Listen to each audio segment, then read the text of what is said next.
Hello everyone, welcome to Studytube. क्या हाल चाल, कैसे आप सभी। आशा करता हूँ आप सभी अच्छे होंगे और स्वागत करता हूँ मैं आप सभी का एक बार फिर से आपके इस यूट्यूब चैनल पे है।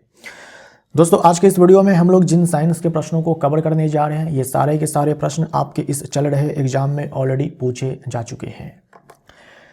इस वीडियो का पीडीएफ डाउनलोड करने के लिए या फिर इस सीरीज में आए हुए सारे वीडियो का पीडीएफ डाउनलोड करने के लिए या फिर ग्रुप डी के लिए चलाए गए रिवीजन सीरीज के सारे पीडीएफ को डाउनलोड करने के लिए आप ऐप पर जा सकते हो।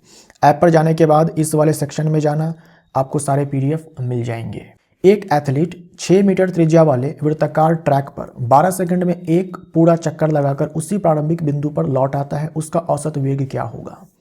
औसत वेग बराबर होता है कुल विस्थापन बटे में कुल समय। औसत वेग बराबर यानी कि एवरेज वेलोसिटी बराबर औसत वेग बराबर विस्थापन बट्टे में समय होता है। विस्थापन कैसे निकालते हैं? प्रारंभिक बिंदु और अंतिम बिंदु के बीच की न्यूनतम दूरी को विस्थापन बोलते हैं। अब कहा गया है कि ये जो एथलीट है ये वृत्ताकार ट्रैक पर चक्कर लगा रहा है जिसकी त्रिज्या 6 मीटर है। एक ही चक्कर लगाता है और जहां से चला था वहीं पर लौट कर आ जाता है, यानी कि प्रारंभिक बिंदु और अंतिम बिंदु वो एक ही है। तो इनके बीच की न्यूनतम दूरी 0। समय भले ही 12 सेकंड लगा है, कोई फर्क नहीं पड़ता है, 0 हमारा आंसर आ जाएगा। डी हमारा राइट आंसर हो जाएगा। जब भी प्रारंभिक बिंदु और अंतिम बिंदु एक हो जाए, समान हो जाए, विस्थापन हमारा 0 हो जाता है। एक सड़क पर समान गति से चलते वाहन के लिए जब वेग समय के साथ अपरिवर्तित रहता है, तब वेग समय ग्राफ कैसा होगा। एक सड़क पर समान गति से चलते वाहन के लिए जो गति है वो समान है मतलब कि कांस्टेंट है, नियत है ना। कांस्टेंट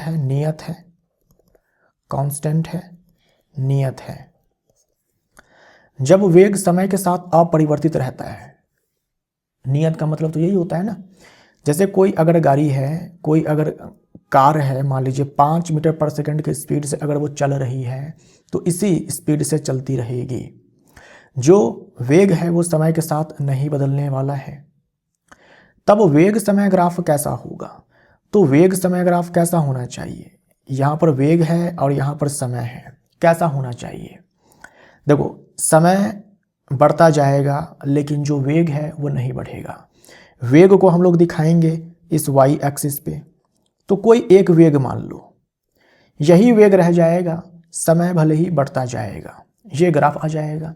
अब देखो, इसमें समय जो है बढ़ता जा रहा है, अलग अलग टाइम पर आप देखो तो जो वेग है वो एक ही है। मान लो कि मैंने 5 मीटर पर सेकंड मान लिया, तो बढ़ते समय के साथ वेग में कोई परिवर्तन नहीं हो रहा है, एक निश्चित वेग है, उसी वेग से ये जो वाहन है ये चल रहा है। तो समय अक्ष के समानांतर सीधी रेखा बोल सकते हैं। ए हमारा राइट आंसर। समय अक्ष के समानांतर अगर रेखा है तो निश्चित रूप से सीधी ही होगी, है ना। कर्व रेखा अगर बना देंगे तो समानांतर तो नहीं होगी। सीधा हम लोग ये बोलते हैं समय अक्ष के समानांतर, तो भी हमारा काम चल जाता।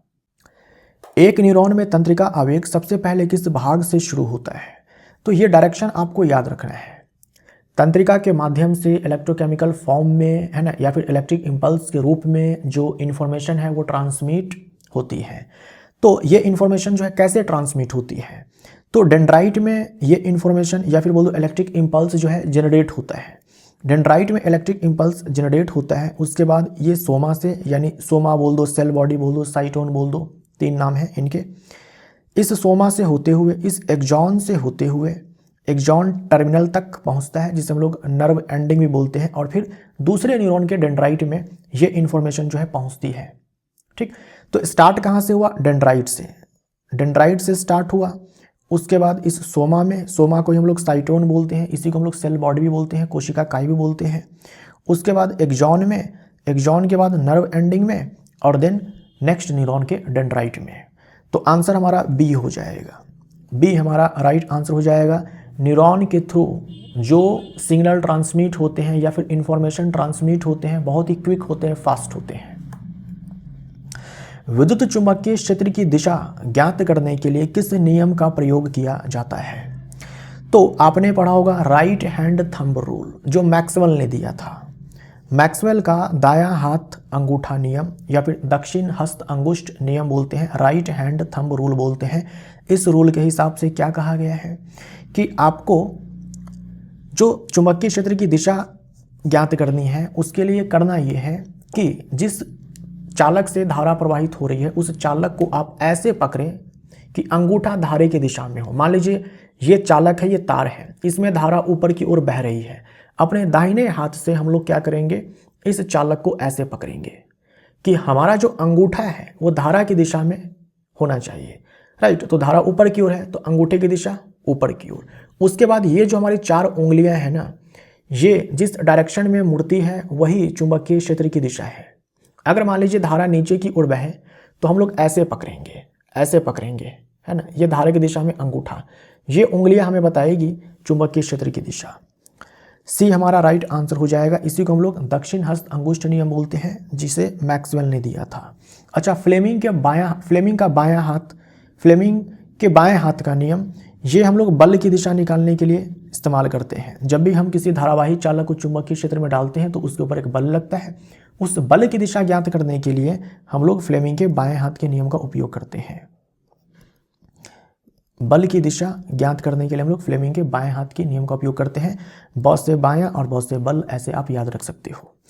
दाएं हाथ के नियम का उपयोग हम लोग करते हैं प्रेरित धारा की दिशा ज्ञात करने के लिए। हम बोल सकते हैं प्रेरित धारा की दिशा ज्ञात करने के लिए।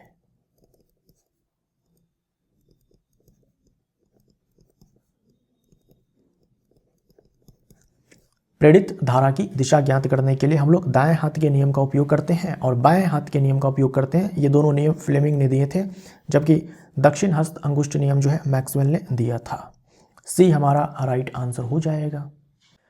क्लोर अल्कली प्रक्रिया में एनोड पर कौन सा पदार्थ बनता है? क्लोर अल्कली प्रक्रिया, इसी को हम लोग क्लोर अल्कली प्रोसेस बोलते हैं, क्लोर क्षार प्रक्रिया बोलते हैं। इसमें एनोड पर कौन सा पदार्थ बनता है?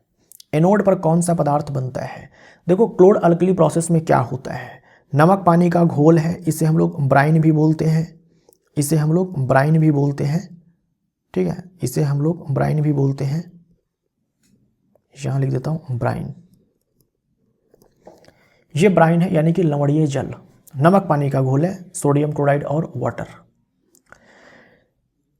इससे ना विद्युत धारा प्रवाहित करवाया जाता है। ये 2 इलेक्ट्रोड हैं, ये दोनों के दोनों क्या है, इलेक्ट्रोड हैं। एक एनोड है, एनोड हमारा पॉजिटिव इलेक्ट्रोड होता है और कैथोड हमारा नेगेटिव इलेक्ट्रोड होता है। जब विद्युत धारा प्रवाहित होती है तो क्या होता है, एनोड पर क्लोरीन गैस मुक्त होती है, कैथोड पर हाइड्रोजन गैस मुक्त होती है। और आपको ये भी ध्यान में रखना है कि जो सोडियम हाइड्रोक्साइड है ये कैथोड के नीचे प्राप्त होता है, ये भी आपसे पूछा जा चुका है, राइट। तो एनोड पर क्लोरीन गैस मुक्त होती है, कैथोड पर हाइड्रोजन गैस मुक्त होती है और कैथोड पर ही सोडियम हाइड्रोक्साइड का निर्माण होता है।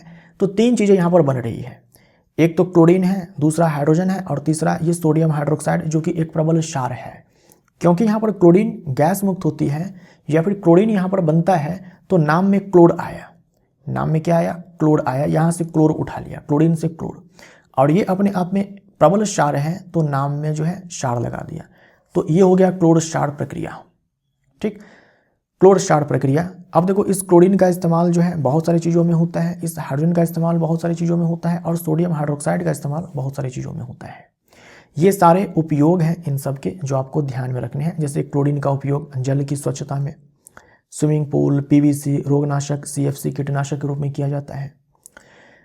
जो हाइड्रोजन है इसका इस्तेमाल जो है ईंधन बनाने में, मार्गरीन, खाद के लिए अमोनिया बनाने में किया जाता है। सोडियम हाइड्रोक्साइड का इस्तेमाल धातुओं से ग्रीज हटाने में, साबुन अपमार्जक बनाने में और कागज बनाने के लिए और कृत्रिम रेशे बनाने के लिए इस्तेमाल किया जाता है। तो इन सारे उपयोग के ऊपर भी प्रश्न पूछे जाते हैं। एनोड पॉजिटिव इलेक्ट्रोड होता है, कैथोड नेगेटिव इलेक्ट्रोड होता है, ये आपको ध्यान में रखना है। एनोड पर क्लोरीन गैस मुक्त होती है, कैथोड पर हाइड्रोजन गैस मुक्त होती है।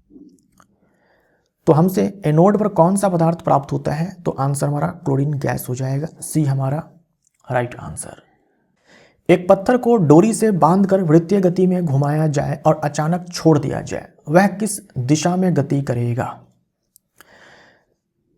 आपने बचपन में भी घुमाया भी होगा, है ना। डोरी में पत्थर बांध दिया और ऐसे ऐसे ऐसे घुमाया, फिर वो पत्थर टूट करके किसी के सर पे जाकर गिर गया, ठीक है, और फिर सामने वाले ने आपको गाली दिया। तो ये चीज़ में भी आपके साथ हुआ होगा, मेरे साथ हुआ है। तो आपने क्या किया, पत्थर को बांधा रस्सी में और घुमाया, मान लो कि इस डायरेक्शन में आप घुमाए, ठीक है। तो क्या होगा, अगर आप इस दिशा में घुमाते हैं तो वृत्तीय गति में क्या होता है कि आपने पढ़ा होगा, जो गति की दिशा है या फिर वेग की जो दिशा है वो लगातार बदलती है। वृत्तीय गति में कभी भी वेग नियत नहीं होता है। कारण क्या होता है कि वेग की दिशा लगातार बदलती है। फॉर एग्जाम्पल, जब ये पत्थर यहाँ पर है, इस समय इसके वेग की दिशा ये है ना। कैसे बताएंगे, इस पॉइंट पर आप टेंजेंट ड्रॉ कर देंगे, स्पर्श रेखा खींच देंगे। जब यही पत्थर यहाँ पर आएगा तो वेग की दिशा ये हो जाएगी। जब यही पत्थर यहाँ पर आएगा वेग की दिशा ये हो जाएगी। जब यही पत्थर यहाँ पर आएगा वेग की दिशा ये हो जाएगी। जब यही पत्थर यहाँ पर आएगा वेग की दिशा ये हो जाएगी। और वृत्तीय गति करने के लिए बल कौन सा जिम्मेवार है? सेंट्रीपिटल फोर्स, अभिकेंद्रीय बल, ठीक है, अभिकेंद्रीय बल। ये जो पत्थर आप घुमाते हैं ऐसे सर्कल में, उस समय भी पत्थर के ऊपर केंद्र की तरफ, वृत्त के केंद्र की तरफ बल लगता है, अभिकेंद्रीय बल। अब क्या होगा, जैसे ही ये डोरी या फिर आप डोरी टूट जाती है या फिर आपने अचानक छोड़ दिया, जैसे ही आपने छोड़ दिया अभिकेंद्रीय बल 0 हो जाएगा। अभिकेंद्रीय बल 0 हो जाएगा यानी कि वृत्तीय गति तब पत्थर नहीं करने वाला है। फिर क्या होगा, मान लो कि आपने इस वाले पॉइंट पर जाकर के डोरी को छोड़ दिया या फिर डोरी टूट जाती है, ठीक, इस वाले पॉइंट पे। तो जैसे ही आपने इस पॉइंट पर छोड़ा, इस पॉइंट पर छोड़ा, अभिकेंद्रीय बल 0, वृत्तीय गति नहीं होगी। इस समय जो वेग की दिशा है उस दिशा में ये पत्थर जाएगा, है ना, इस स्पर्श रेखा की दिशा में। मान लो कि इस पॉइंट पे आने के बाद आपने डोरी छोड़ दिया तो अभिकेंद्रीय बल 0, ये पत्थर जो है इस वाले दिशा में जाएगा। अच्छा, मान लो कि आपने यहाँ पर छोड़ा होता तो पत्थर किधर की ओर जाता, तो पत्थर इस पर आप स्पर्श रेखा खींच दो, इधर की ओर जाता है ना, इस डायरेक्शन में जाता, स्ट्रेट लाइन में। तो हम बोलेंगे वृत्त की स्पर्श रेखा की दिशा में। सी हमारा राइट आंसर हो जाएगा, है ना। जैसे ही आप पत्थर छोड़ेंगे, जैसे रस्सी टूट जाती है, वैसे अभिकेंद्रीय बल 0 हो जाता है। और जिस पॉइंट पे रस्सी टूट गई या फिर जिस पॉइंट पर आपने रस्सी को छोड़ दिया, उस पॉइंट पर जो वेग की दिशा है, पत्थर उस दिशा में जाएगा। और वो दिशा कौन सी होगी? जिस पॉइंट पे रस्सी छोड़ा गया है या फिर रस्सी टूट गई है, उस पॉइंट पर आप क्या करेंगे, टेंजेंट ड्रॉ करेंगे, उसी डायरेक्शन में पत्थर जाने वाला है। सी हमारा राइट आंसर हो जाएगा। किसी कार्बनिक यौगिक में कार्यात्मक समूह जोड़ने से क्या प्रभाव पड़ता है? कार्यात्मक समूह यानी कि फंक्शनल ग्रुप, जैसे कि अल्कोहल होता है, इसके लिए हम OH फॉर्मूला लिखते हैं। जैसे कि एल्डिहाइड होता है, CHO लिखते हैं। जैसे कि कार्बोक्सिलिक एसिड होता है। तो जब हम इसको जोड़ देते हैं, जैसे कि कीटोन है, जब हम इसको किसी कार्बनिक यौगिक से जोड़ते हैं तो क्या प्रभाव पड़ता है? उस कार्बनिक यौगिक के जो गुणधर्म हैं वो बदल जाते हैं, उनके गुणधर्म बदल जाते हैं, राइट। यौगिक के रासायनिक गुण जो है परिवर्तित हो जाते हैं। बी हमारा राइट आंसर हो जाएगा। फॉर एग्जाम्पल, ये अपने आप में देखो मीथेन है, अभी इसका अपना रासायनिक गुणधर्म है।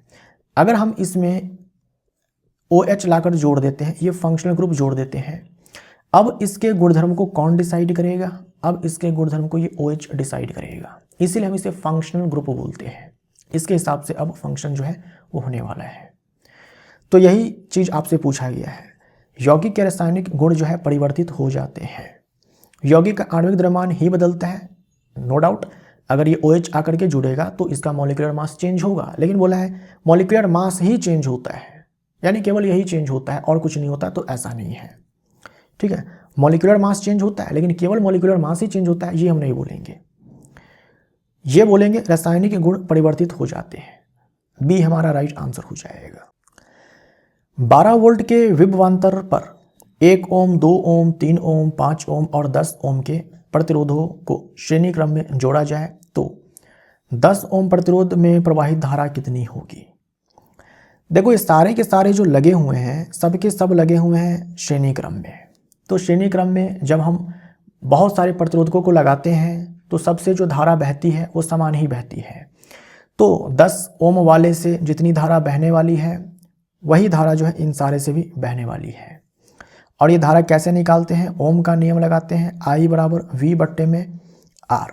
अब क्योंकि यहाँ पर कई सारे प्रतिरोधक हैं तो यहाँ पर हम लोग R इक्विवेलेंट लिखेंगे। V का मान 12 दिया हुआ है और R इक्विवेलेंट श्रेणी क्रम में है, सिंपली जोड़ देंगे। तो 1 और 2 3, 3 और 3 6, 6 5 11, 11 और 10 21, ये 21 हो जाएगा। सॉल्व करेंगे तो ये लगभग जो है 0.6 एम्पियर आएगा, है ना। 0.5 करके कुछ आएगा तो लगभग 0.6 एम्पियर आप यहाँ पर बोलेंगे। सी हमारा राइट आंसर। निम्न में से कौन सा पदार्थ पर्यावरण में बहुत लंबे समय तक बना रहता है? बहुत लंबे समय तक बना रहता है और आसानी से अपघटित नहीं होता है। तो यह है प्लास्टिक का थैला, यानी कि प्लास्टिक। अब चाहे प्लास्टिक का थैला हो या फिर कुछ भी हो, प्लास्टिक जो है ये गैर जैव निम्नीकरणीय पदार्थ है, नॉन बायोडिग्रेडेबल है, सूक्ष्म जीव, कवक है, बैक्टीरिया है, इनका अपघटन नहीं कर पाते हैं। जो जीव जंतु से प्राप्त होते हैं पदार्थ या फिर कोई अवशेष है, उनका अपघटन जो है आसानी से सूक्ष्म जीव कर देते हैं, तो उन्हें हम लोग बोलते हैं जैव निम्नीकरणीय पदार्थ, है ना, बायोडिग्रेडेबल सब्सटेंस। तो कागज का थैला है, जूट का थैला है, रेशम का थैला, ये सारे के सारे जो है बायोडिग्रेडेबल है और जो प्लास्टिक है ये नॉन बायोडिग्रेडेबल है। सीलिया किस में पाई जाती है? सीलिया ये बाल जैसी संरचना होती है, लहराती रहती है, बाल जैसी संरचना होती है। तो ये श्वसन पथ हम लोग यहाँ पर लिखते हैं तो ज़्यादा बढ़िया है, श्वसन तंत्र के स्थान पर श्वसन पथ। सी हमारा right answer, respiratory tract. Respiratory tract जैसे कि ट्रैकिया है ना, ट्रैकिया में भी, ब्रोंकियोल में भी होता है। ट्रैकिया में तो बालों जैसी संरचना होती है, बालों जैसी संरचना होती है, बहुत ही महीन बाल जैसी संरचनाएं होती हैं, जिसे हम लोग क्या बोलते हैं? सीलिया बोलते हैं। यह लहराती रहती है। जब भी हम सांस लेते हैं तो जो हवा अंदर जाती है उसमें जो धूल कण होते हैं, पैथोजन होते हैं, ये सारे के सारे यहाँ पर म्यूकस होता है, श्लेष्मा होता है, उनमें जाकर के चिपक जाते हैं। फिर इस श्लेष्मा को जो है धक्का मार मार करके हमारे नाक की तरफ ये सीलिया भेजती है, राइट। तो जब हम सांस लेते हैं, जो धूल कण है, जो पैथोजन है, रोगाणु है, ये सब जाकर के श्लेष्मा में चिपक जाते हैं, जो इसी पथ में होते हैं। फिर चिपकने के बाद उन श्लेष्मा को धक्का मारते हैं हमारे नाक की तरफ ये सीलिया, ताकि वो सारे रोगाणु, धूल कण जो है हमारे नाक के सहारे बाहर आ जाए। जो लोग ज़्यादा सिगरेट पीते हैं उनके अंदर से ये सीलिया जो है धीरे धीरे नष्ट हो जाती है। फिर क्या होता है, जो सांस लेते हैं, हवा लेते हैं, उनमें जो धूल कण होते हैं, पैथोजन होते हैं, वो सब उनके फेफड़ों तक पहुंच जाते हैं, वो सब उनके फेफड़ों तक पहुंच जाते हैं। सी हमारा राइट आंसर हो जाएगा। वह कौन सा हार्मोन है जो शरीर की वृद्धि को नियंत्रित करता है? शरीर की वृद्धि को नियंत्रित करता है, नाम से ही स्पष्ट है, वृद्धि hormone. Growth hormone, growth hormone ये किसका हार्मोन है? ये हमारे मस्तिष्क में है, पिट्यूटरी ग्लैंड इसका हार्मोन है। पिट्यूटरी ग्लैंड, जब ये हार्मोन ज़्यादा सिक्रेट हो जाता है तो व्यक्ति जो है ज़्यादा लंबा हो जाता है, और जब इसी हार्मोन की कमी हो जाती है तो व्यक्ति बौना रह जाता है। थायरॉक्सिन हार्मोन, थायरॉक्सिन हार्मोन जो है थायराइड ग्लैंड का हार्मोन है, थायराइड ग्लैंड का हार्मोन है जो हमारे गले में है।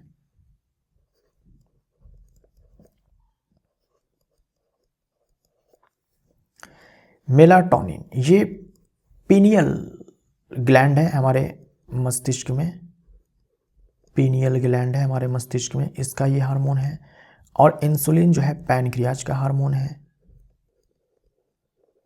इंसुलिन पैनक्रियाज का हार्मोन है। सी हमारा राइट आंसर हो जाएगा। कलिका से पौधे की वृद्धि किस विधि द्वारा होती है? कलिका से, कालिका से नहीं, कलिका से पौधे की वृद्धि किस विधि द्वारा होती है? तो यह है मुकुलन। देखो कलिका यानी कि बड, बड, और बड से ही वर्ड बना है बडिंग, बडिंग। तो ए हमारा राइट आंसर हो जाएगा। बडिंग यानी कि मुकुलन, बडिंग यानी कि मुकुलन। जैसे ये ब्रायोफाइलम जो है, ब्रायोफाइलम ये तो प्लांट का नाम है, ब्रायोफाइलम है ना, ये प्लांट का नाम है ब्रायोफाइलम, ना कि कोई मेथड है प्लांट के ग्रोथ की। तो ये जो मुकुलन है ये अपने आप में अलैंगिक प्रजनन का एक प्रकार है, अलैंगिक प्रजनन का एक प्रकार है।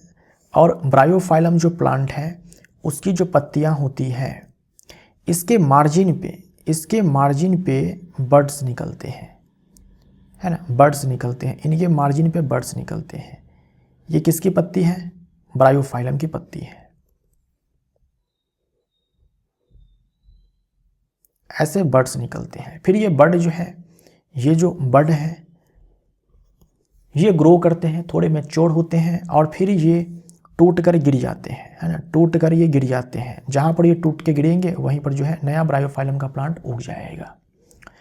तो ये अपने आप में बडिंग है। अगर हम जंतुओं की बात करते हैं तो आपको याद रखना है हाइड्रा में और ईस्ट में मुकुलन होता है। ठीक, ए हमारा राइट आंसर हो जाएगा। श्वेत प्रकाश जब प्रिज्म से गुजरता है तब कौन सा रंग सबसे अधिक विचलित होता है? कौन सा रंग सबसे अधिक विचलित होता है? जब श्वेत प्रकाश प्रिज्म से गुजरता है 7 रंगों में टूट जाता है। इस घटना को हम लोग प्रकाश का वर्ण विक्षेपण बोलते हैं। तो इसमें क्या होता है, देखो जो ये विचलन है, आपसे विचलन बोल दे कि सबसे ज़्यादा विचलन किसका होता है, सबसे कम विचलन किसका होता है, या फिर आपसे अपवर्तन बोल दें कि सबसे ज़्यादा अपवर्तन किसका होता है, सबसे ज़्यादा अपवर्तन किसका होता है। तो ये विपरीत संबंध होता है तरंग दैर्ध्य से, है ना, तरंग दैर्ध्य से।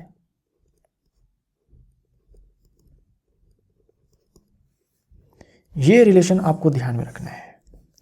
अब देखो ये 7 रंग होते हैं जिसे हम लोग विबग्योर करके याद करते हैं, violet, indigo, blue, green, yellow, orange, red. इधर की तरफ जाते हैं तो तरंग दैर्ध्य जो है ये बढ़ती है।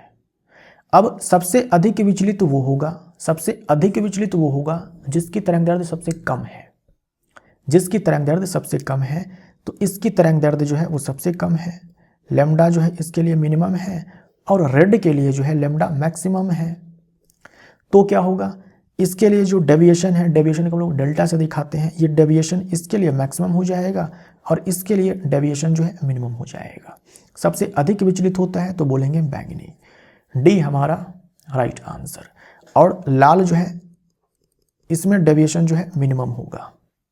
एक अलग प्रतिध्वनि सुनने के लिए मूल ध्वनि और प्रतिध्वनि के बीच न्यूनतम कितना समय अंतराल आवश्यक होता है?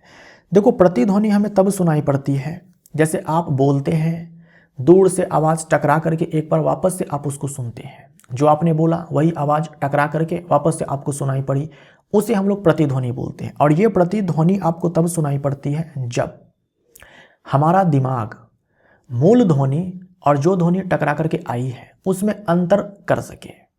ठीक, हम जो बोलते हैं वो साउंड जो डायरेक्ट सुनाई पड़ती है, जो ओरिजिनल साउंड है, और जो टकरा करके साउंड आई है, उसमें जब हमारा ब्रेन डिफ्रेंशिएट कर पाता है, अंतर कर पाता है, तब जाकर के हमें प्रतिध्वनि जो है सुनाई पड़ती है। तो ये अंतर हमारा दिमाग कब कर पाएगा, हमारा मस्तिष्क कब कर पाएगा? तो जैसे ही आपने बोला वो जो मूल ध्वनि आपको सुनाई पड़ी उसके कम से कम 0.1 सेकंड के बाद जो है वो टकरा करके आवाज़ आपको सुनाई देनी चाहिए, तभी जाकर के हमारा दिमाग जो है अंतर स्पष्ट कर पाएगा मूल ध्वनि में और प्रतिध्वनि में।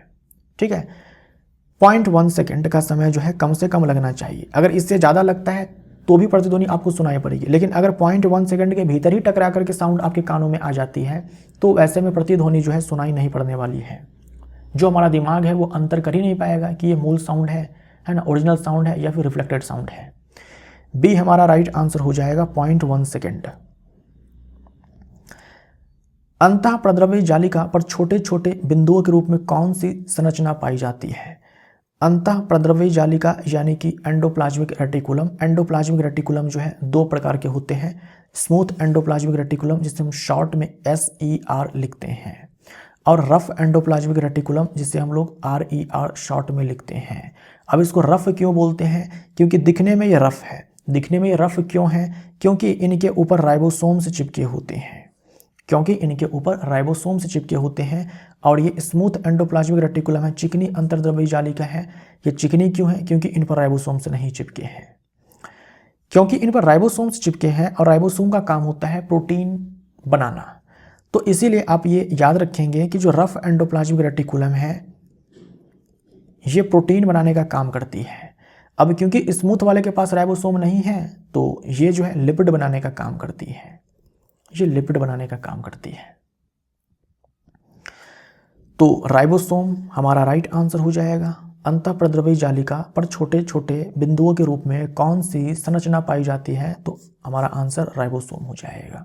राइबोसोम से चिपके होते हैं जिसके कारण ये रफ दिखाई पड़ती है। 1 किलोवाट आवर बराबर कितना जूल होता है? डायरेक्ट आपके एग्जाम में हर बार पूछा जाता है और बहुत बार पूछा जाता है। 3.6 इंटू 10⁶ जूल। ये जो किलोवाट आवर है इसी को हम लोग क्या बोलते हैं? यूनिट भी बोलते हैं। कंसर्ट हॉल में छतों को वक्राकार क्यों बनाया जाता है? अगली बार जब आप मूवी देखने जाना तो देखना छत, जो हॉल होगा उसका छत देखना थिएटर का ऐसे कर्व होगा, ऐसे कर्व होगा। कोई कंसर्ट हॉल है देखना तो उसका छत जो है वक्राकार होगा। कारण ये होता है ताकि आवाज़ जो है टकरा करके सभी दिशाओं में समान रूप से जाए, ताकि परावर्तन के बाद ध्वनि हॉल के सभी भागों तक समान रूप से पहुंचे। ए हमारा राइट आंसर हो जाएगा। ए हमारा राइट आंसर। इसीलिए जो है कंसर्ट हॉल है, थिएटर है, इन सारे का जो छत है वक्राकार बनाया जाता है। निम्नलिखित में से कौन सा ऊतक जीव शरीर में एक सुरक्षात्मक ऊतक है? 4 प्रकार के ऊतक होते हैं हमारे बॉडी के अंदर। पेशी ऊतक, तंत्रिका ऊतक, एपिथेलियल ऊतक, इसी को हम लोग उपकला ऊतक भी बोलते हैं। इसी को हम लोग उपकला ऊतक भी बोलते हैं। और संयोजी ऊतक। इस उपकला ऊतक को हम लोग प्रोटेक्टिंग टिश्यू बोलते हैं। प्रोटेक्टिंग टिश्यू बोलते हैं। इसी को हम लोग कवरिंग टिश्यू भी बोलते हैं। इसी को हम लोग कवरिंग टिश्यू भी बोलते हैं। जैसे हमारी त्वचा है, बाह्य वातावरण से हमें प्रोटेक्ट करने का काम करती है, ये अपने आप में उपकला ऊतक से बनी हुई है। जो हमारे बॉडी के अंदर ऑर्गन्स होते हैं वो बाहर से या फिर अंदर से कवर्ड होते हैं इसी उपकला ऊतक से। साथ में जो ग्रंथियां होती है जिसका काम सिक्रीशन होता है, स्राव करना होता है पदार्थों का, वो भी उपकला ऊतक से ही बनी होती है। सी हमारा राइट आंसर हो जाएगा। जो पेशियां है हमारे शरीर में वो पेशी ऊतक है। तंत्रिका ऊतक में हमारा मस्तिष्क है, स्पाइनल कॉर्ड है, और जो हमारी तंत्रिकाएं हैं, तंत्रिका कोशिका, वो सब आती है। संयोजी ऊतक कई प्रकार के होते हैं, जैसे कि रक्त है, जैसे कि बोन है, कार्टिलेज है, टेंडन है, लिगामेंट है, एडिपोज है और एडियोलर टिश्यू है, सब संयोजी ऊतक है। किस लेंस को अभिसारी लेंस कहते हैं? अभिसारी लेंस पूछा गया है, ये ध्यान में रखिएगा। अभिसारी दर्पण पूछा गया है कि लेंस पूछा गया है? अभिसारी लेंस पूछा गया है। तो लेंस के केस में हम लोग बोलते हैं उत्तल।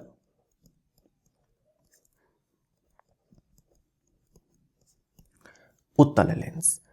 बी हमारा राइट आंसर हो जाएगा। लेकिन अगर यहीं पर सवाल ये होता अभिसारी दर्पण,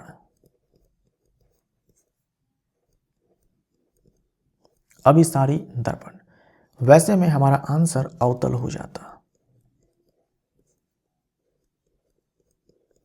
अवतल दर्पण हो जाता। तो ये आपको ध्यान में रखना है। अभिसारी लेंस हम लोग उत्तल लेंस को बोलते हैं, लेकिन अभिसारी दर्पण हम लोग अवतल दर्पण को बोलते हैं। बी हमारा राइट आंसर। रदरफोर्ड के स्वर्ण पत्र प्रयोग में वह कौन सा कण था जो 2 बार धनावेशित होकर परमाणु के केंद्र की ओर छोड़ा गया था? रदरफोर्ड ने परमाणु मॉडल देने के लिए उन्होंने एक एक्सपेरिमेंट किया था। रदरफोर्ड ने परमाणु मॉडल देने के लिए एक एक्सपेरिमेंट किया था जिसे कहा जाता है alpha particle scattering experiment, alpha कण प्रकीर्णन प्रयोग। उसमें उन्होंने सोने की पन्नी का इस्तेमाल किया था, है ना, बहुत ही पतले सोने की पन्नी का इस्तेमाल किया था। सोने की पन्नी का इस्तेमाल उन्होंने किया था, है ना, गोल्ड फॉइल का इस्तेमाल उन्होंने किया था। सोने की पन्नी का उन्होंने इस्तेमाल किया था। इस सोने की पन्नी पर उन्होंने बम्बार्डिंग करवाया था, बहुत सारे अल्फा पार्टिकल को टकराया था सोने की पन्नी पे, है ना, बम्बार्डिंग करवा दिया था। जैसे जो मशीन गन से बुलेट फायर किया जाता है, ठीक वैसे ही बहुत सारे अल्फा पार्टिकल को फायर किया गया इस सोने की पन्नी पे, अल्फा पार्टिकल से फायर किया गया। अल्फा पार्टिकल, ये अल्फा पार्टिकल किसको बोलते हैं? अल्फा पार्टिकल हम लोग बोलते हैं द्विआवेशित हीलियम आयन को, इसको बोलते हैं अल्फा पार्टिकल। तो बी हमारा राइट आंसर हो जाएगा। उत्तल दर्पण में जब वस्तु अनंत पर रखी हो तब बनने वाला प्रतिबिंब का स्वरूप क्या होगा?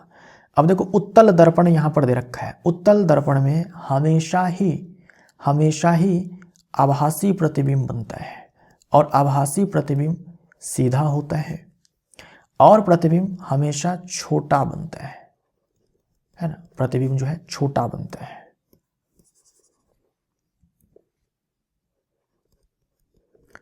प्रतिबिंब छोटा बनता है या तो बिंदु के आकार का या फिर छोटा। तो देखो वास्तविक उल्टा है, काट दो, यहां उल्टा है, काट दो, यहां वास्तविक है, काट दो। बी हमारा राइट आंसर। आभासी सीधा बहुत छोटा है ना, छोटा बोल दो या फिर बिंदु के आकार का बोल दो।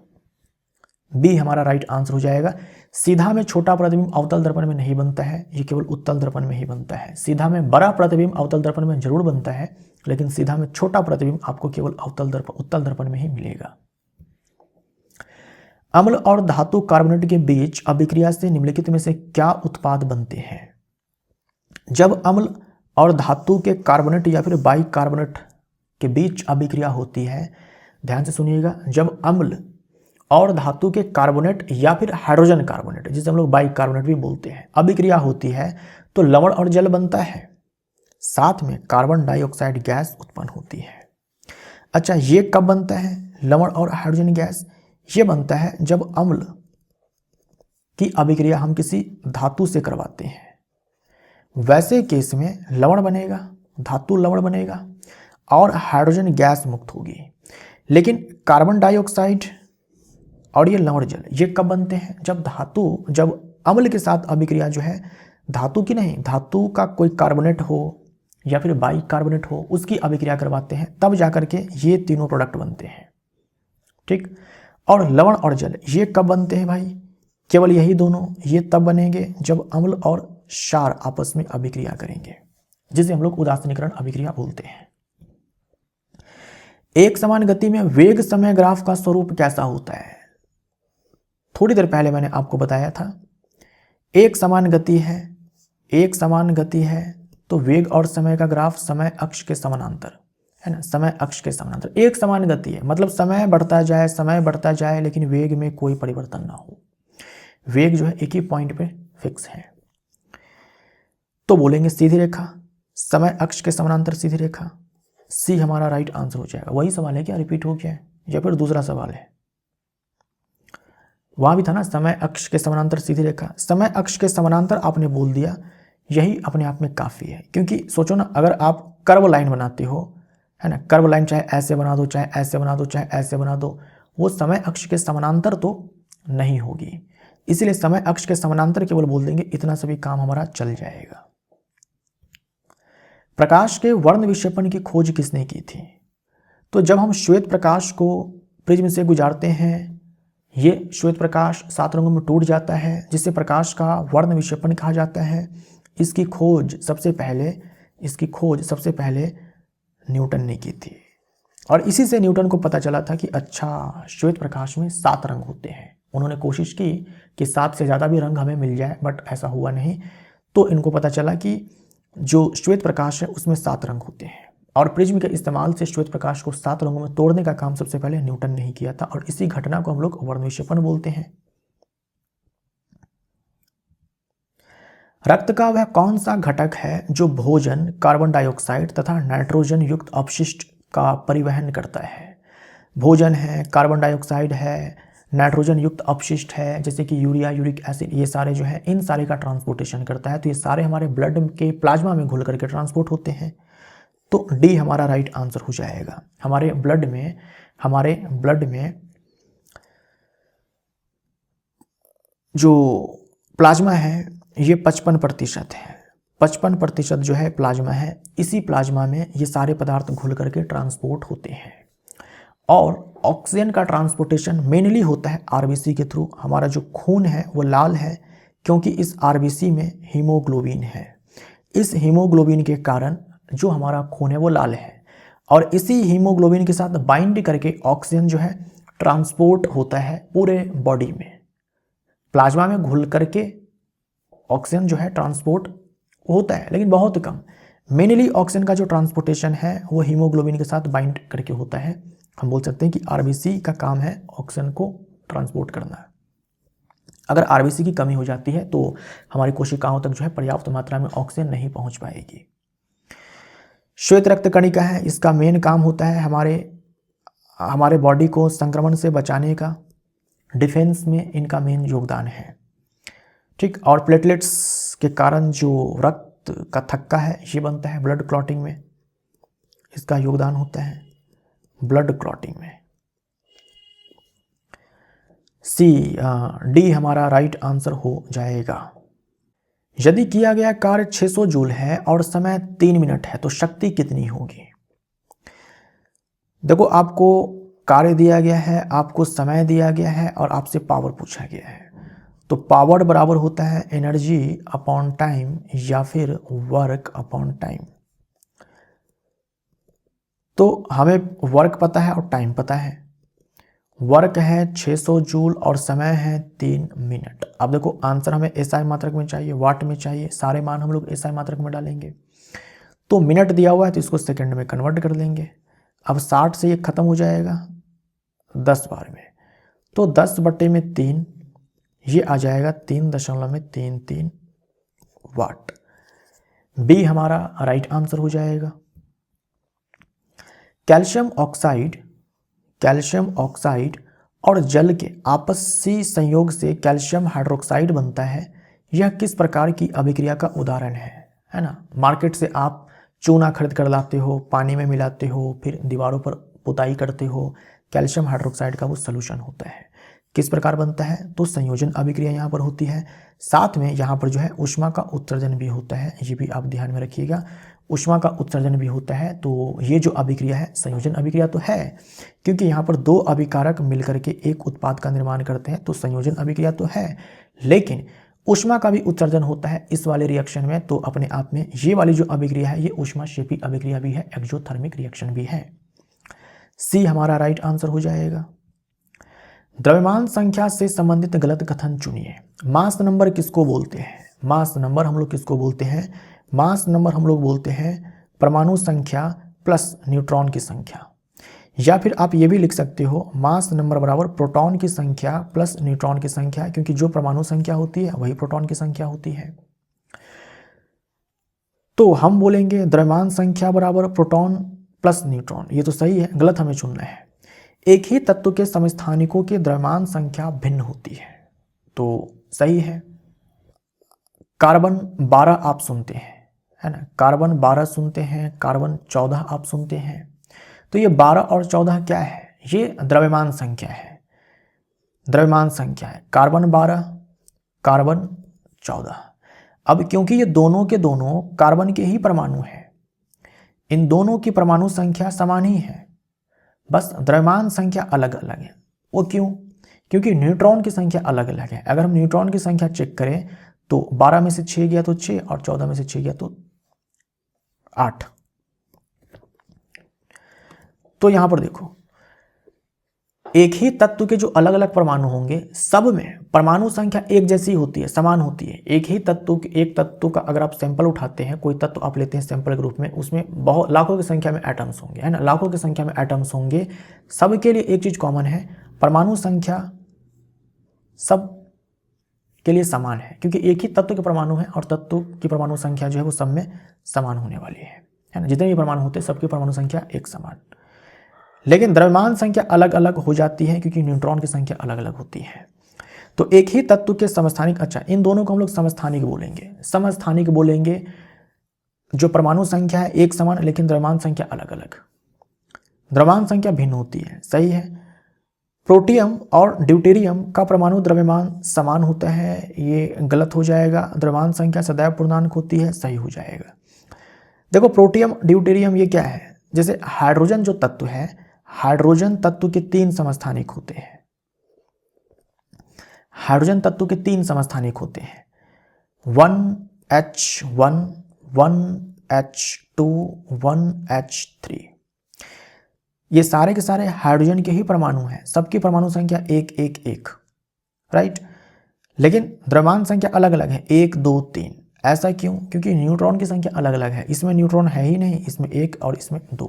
ऊपर वाले में से नीचे वाले को माइनस कर दिया गया है। अब ये जो 1H1 है, इसी को हम लोग प्रोटियम बोलते हैं। प्रोटियम, जो हम लोग हाइड्रोजन शब्द का इस्तेमाल करते हैं अपने दैनिक जीवन में, ये प्रोटियम ही है ना, प्रोटियम ही है।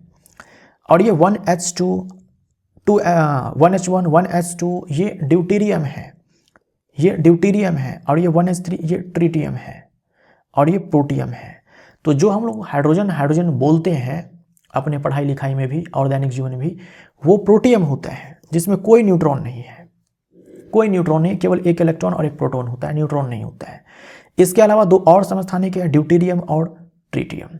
तो बोला है प्रोटियम और ड्यूटेरियम का परमाणु द्रव्यमान समान होता है, नहीं। आप ऊपर में देखो, ये द्रव्यमान संख्या है, ये अलग अलग है, तो परमाणु द्रव्यमान भी इनके अलग अलग है।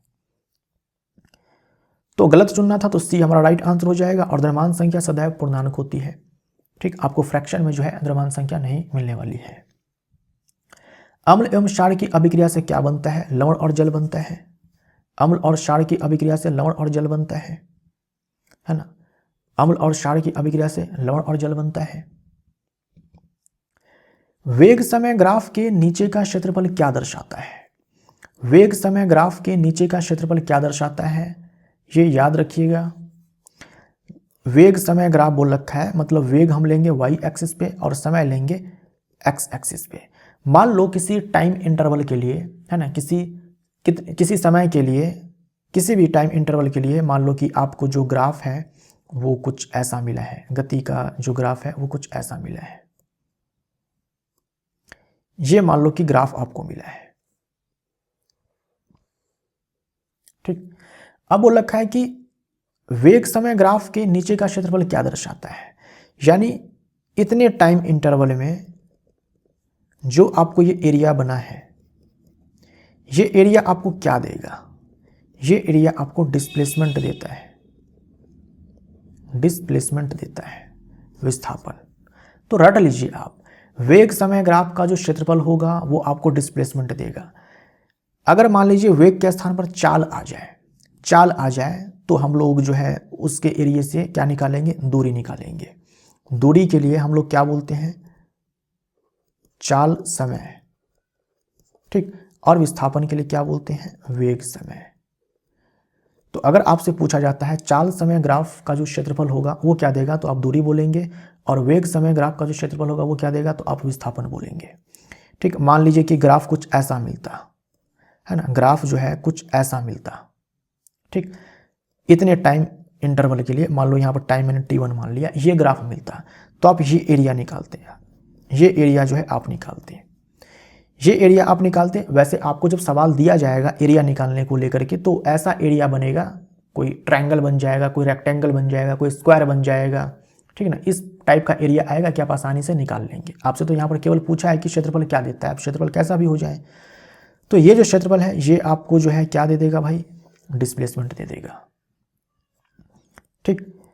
मान लो कि यहाँ पर जो है हम चाल ले लेते हैं, चाल, और ये हमारा समय हो जाता। वैसे केस में ये एरिया जो है आपको दूरी दे देता।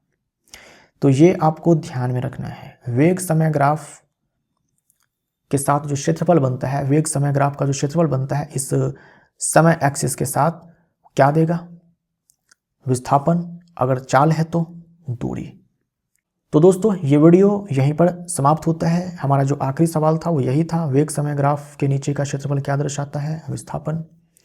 तो इसी के साथ ये वीडियो यहाँ पर समाप्त होता है। अब हम लोग मिलते हैं अगले वीडियो में। Thank you so much.